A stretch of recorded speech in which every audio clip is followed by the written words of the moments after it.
अधिवास। क्या था? मानवीय अधिवास। मानवीय अधिवास का मतलब बाबू ये अस्थायी स्थान। ये कैसी जगह होती है? अस्थायी। ऐसी स्थान होती है, ऐसे पढ़ा करते, ये अस्थायी स्थान होते हैं बाबू। अस्थायी स्थान मतलब वैसा स्थान जहाँ पे मानव एक समूह बना के रहती है, एक समूह बना के रहती है, मानवीय अधिवास कहलाता है। एक समूह बना के जो रहती है उसे क्या कहते हैं? मानवीय अधिवास। मानवीय अधिवास कहते हैं। इसमें बाबू एक आता है बस्ती। को दिक्कत है? बस्ती छोटे छोटे खंडों में जब मानव एक अलग अलग स्थान पे रहना निवास करती है, इसे बस्ती कहते हैं, जिसे गांव कहते हैं। क्या बाबू पृथ्वी पे जितने समस्त मानव है, पृथ्वी पर जितने आदमी है, क्या सब एक ही जगह है? नहीं सर, अलग अलग बाबू अपने समुदाय बना के अलग अलग। जैसे देखो बाबू, कुछ लोग यहाँ हैं, कुछ लोग यहाँ हैं, कुछ लोग यहाँ हैं, कुछ लोग यहाँ हैं। ये सब सबका सब क्या कहलाएगा? बस्ती। ये लोग सबके सब क्या कहलाएंगे? बस्ती। बस्ती कहलाएंगे। कुछ लोग यहाँ हैं, कुछ लोग यहाँ हैं, कुछ लोग यहाँ हैं, ये सारा के सारा कंबाइन कर देगा तो सब क्या कहलाएगा? बस्ती। बस्ती, मानव बस्ती। बात समझ में आ गया ना? तो मानव बस्ती बाबू कई प्रकारों से क्वेश्चन पूछेगा। मानव बस्तियां की है ना, मानव बस्तियों की परिभाषा को अपने शब्दों में लिखे, या इन्हें किन किन प्रकार से हम परिभाषित कर सकते हैं। मानव बस्तियों को किन किन प्रकार से हम है ना दिखाते हैं, किन किन प्रकार से हम परिभाषित कर सकते हैं। तो देखो ध्यान से, मानव जो बस्ती है बाबू, इसको मिटाते हैं। कुछ इसमें देखना, चलो स्टार्ट कर लो। ये जो मानव बस्ती है ना बाबू, ये दो प्रकार से एकदम मस्त इसको दिखाते हैं बाबू। सघन बस्ती, एक परकीर्ण बस्ती। परकीर्ण बस्ती, बात समझ में आया कि नहीं बाबू? सघन बस्ती और परकीर्ण बस्ती। अब तू बोल कि सर सघन और परकीर्ण मतलब क्या होता है? सघन, अरे सघन देखो, सघन, सा का मतलब सब, घन का मतलब घना। वैसी बस्ती जहाँ पे जनसंख्या कचम कुची है। कचम कुची समझते हो? वैसा बस्ती जहाँ आबादी बहुत ज्यादा हो, जहाँ आबादी बहुत ज्यादा हो, कोठे ऊपर कोठली, उस पे रेल नहीं चलाना बकलोल, कोठे ना, घर के ऊपर घर, मतलब घर बहुत नजदीक में। सघन बस्ती किसे कहते हैं? है ना, घनी आबादी वाली बस्ती को सघन बस्ती कहते हैं। मतलब ऐसा बस्ती, वैसा बस्ती जहाँ पे जनसंख्या बहुत ज्यादा हो, बीच में गैपिंग नहीं हो, पूरा नजदीक नजदीक सबका घर हो। जैसे देखो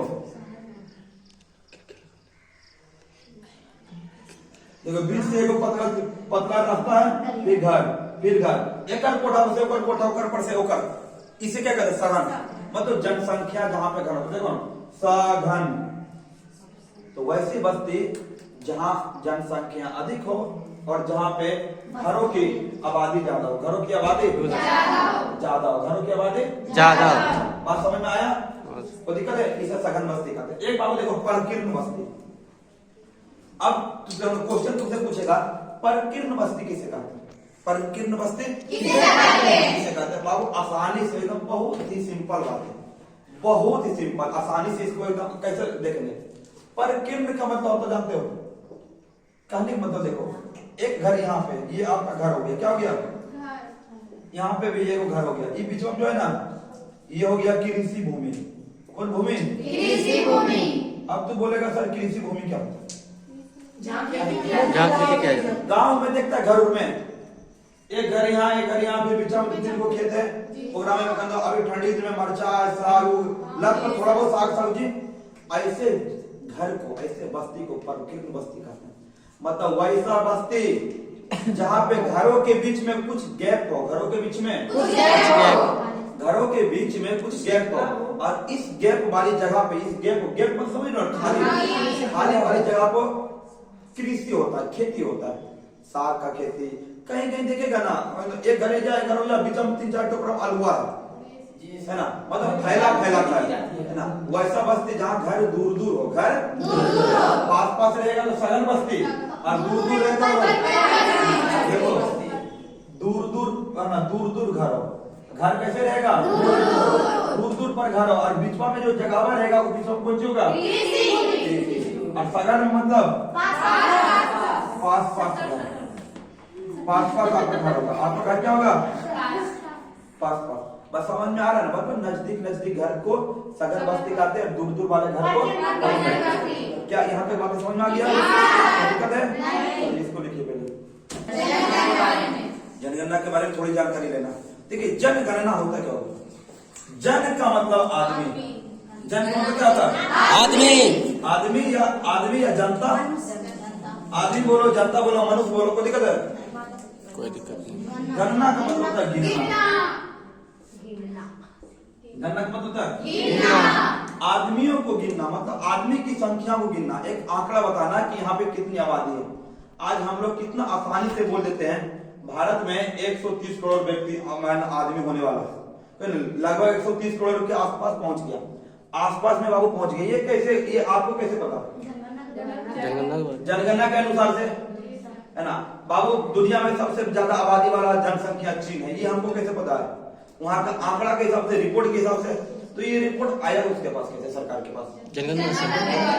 तो बाबू जनगणना एक ऐसी साधन है, एक ऐसी तरीका है जिसके द्वारा किसी भी देश का, किसी भी राज्य की, किसी भी गांव की या किसी भी कस्बा, किसी भी शहर के जनसंख्या के बारे में सही आंकड़ा मिलता है जनगणना के द्वारा। जनसंख्या के बारे में सही सही जानकारी की किस विधि से मिलता है? जनगणना। तो जनगणना अगर कोई पूछ दिया बाबू, आपके 12th का, आपके सिलेबस में कौन सी है? 12th का ज्योग्राफी है ना बाबू। इंटर का ज्योग्राफी है, आप लोग अभी पढ़ रहे हैं। इसमें बाबू आसानी से पूछता है जनगणना से आप क्या समझते हैं, कोई दिक्कत है? तो जिस विधि के द्वारा, ये एक प्रकार का नियम कानून है, जिस विधि के द्वारा, जिस प्रक्रिया के द्वारा किसी देश, राज्य, कस्बा या समूह मतलब वही गांव के लोगों के बारे में सही सही आंकड़ा का पता करना या सही सही आंकड़ा की जानकारी होना, ये जनगणना के द्वारा ही संभव है। जनगणना के द्वारा ही क्या होगा? संभव है। ये पूरी सिस्टम जनगणना कहलाती है। लेकिन अब तुम हमसे सवाल पूछो कि सर जनगणना शुरू कब हुआ? कोई ना कोई तो इसको किया होगा शुरू, है ना। सिर्फ बाबू जनगणना से मतलब तू भी जाना, हेडिंग से ही पता चला। जनगणना, जनसंख्या को गिनना क्या कहलाता है? जनगणना। जनसंख्या को गिनना क्या कहलाता है? जनगणना। बात समझ में आ गया? कोई दिक्कत किसी को? चलिए बहुत अच्छा। जब दिक्कत नहीं है तो और थोड़ा सा देख लेते, खखोर के देख लेते और दिक्कत न होगा। सबसे पहले बाबू हम आइए देखते हैं बाबू 1872 में बाबू एक था लॉर्ड मेयो। ये अंग्रेज था, इसे देखो नाम ही लगा लॉर्ड मतलब भगवान। अंग्रेज अपने आप को भगवान पूछता था, जानते हैं? एगो अंग्रेज का नाम था एलिनबरो। ये अपने आप को जानता है, बंगाल का आना, कोई दिक्कत है? लॉर्ड एलिनबरो। एक था लॉर्ड वेलेस्ली, ये सब जानते अपने आप को बंगाल का शेर का था। एलिनबरो जानता कि बोला मैं बंगाल देश में बाबू इस तरह का वीर सपूत थे क्या? अगर वो भारत वाले कुछ गद्दारी कर गए तो जैसे हंसराज जलियांवाला बाग में, हंसराज अगर जनरल डायर को खबर नहीं पहुंचाते तो क्या जनरल जलियांवाला बाग में उतना नहीं मरता? नहीं, भारत तुरंत आजाद हो जाता यार। लेकिन क्या करोगे, कुछ अपनों कुछ पराई गैरों का शिकायत क्या करें जब अपने बदल गए। बाबू लोग कांटों का शिकायत करता है, अरे यहाँ तो फूल भी चुभने लगा। आज के डेट में फूल भी तो चुभ रहा है, तो कांटा का शिकायत क्या करेगा? उसका तो दस्तूर है चुभना, कोई दिक्कत है? तो हम लोग को वो उनकी आजादी नहीं भूलना चाहिए। हमेशा हमें अपनी सिर झुकाना चाहिए उनकी शहादत में, हमेशा अपनी सिर झुकानी चाहिए उनकी शहादत में, जिन्होंने अपनी जान न्यौछावर कर दिया इस देश की हिफाजत में। अपने देश की हिफाजत में जिन्होंने अपना बलिदान दिया, हमें उन्हें भूलना चाहिए क्या? देखो उसी में थे एक बाबू लॉर्ड मेयो, ये अंग्रेज थे। ये बाबू जनसंख्या को गिनना चालू किया 1872 में। सबसे पहले जनसंख्या को गिनना चालू किया। इनका गिनने का मतलब क्या था जानते हैं? ये देखना चाहते थे कि भारत में कितना आदमी है। अगर आदमी पता चल कहने मतलब हमको पता चलेगा बाबू कि आपके पास 20 गोली है ना, तो 20 बार आपको लिलकाएंगे, आप ऊपर से 20 बार गोली मारेंगे और 20 बार मुंह का अपना जान बचा लेंगे, उसके बाद पहुंच जाओगे। लेकिन अगर हमको इस बात की जानकारी नहीं रहेगी आपके पास कितना गोली है, तो आपसे हमेशा डर रहेगा कि नहीं? अनलिमिटेड डर रहेगा कि नहीं? आपको पता है बाबू कि एक दिन में 1.5 GB हमको देता है, तो इस हिसाब से काम करते हैं कि नहीं? 1.5 GB खत्म होने के बाद आप क्या करते हैं? मोबाइल आपका खिलौना बन गया, बिना नेट का मोबाइल खिलौना बन गया नहीं जी। तो बाबू ये सब आंकड़ा एक पता करना चाहते थे। तो 1872 में लोड में 1872 में लोड में जनगणना सबसे पहले स्टार्ट किया, जनगणना सबसे पहले स्टार्ट किया। लेकिन ये नियमित नहीं था, ये नियमित नहीं था। नियमित का मतलब बाबू ये लगातार नहीं था कि अवरी 1872 में किए, फिर कब होगा, फिर कब होगा। जनसंख्या रोज गिना जाता है रे, नहीं ना। तो बाबू 1881 में लॉर्ड रिपन, 1881 में कौन आया था? Lord Ripon. लॉर्ड रिपन कौन आया बाबू? Lord Ripon. ये जानता है नियमित कर दिया, ये क्या कर दिया? नियमित कर दिया है। कितने साल? 10 साल में एक बार जनसंख्या को गिना जाएगा, 10 साल में एक बार है ना जनगणना कराई जाएगी, 10 साल में एक बार जनगणना कराई जाएगी। तो जनगणना क्वेश्चन पूछेगा बाबू, जनगणना को नियमित किसने किया? लॉर्ड रिपन 1881 में। और इसको चालू कौन किया? Lord Ripon.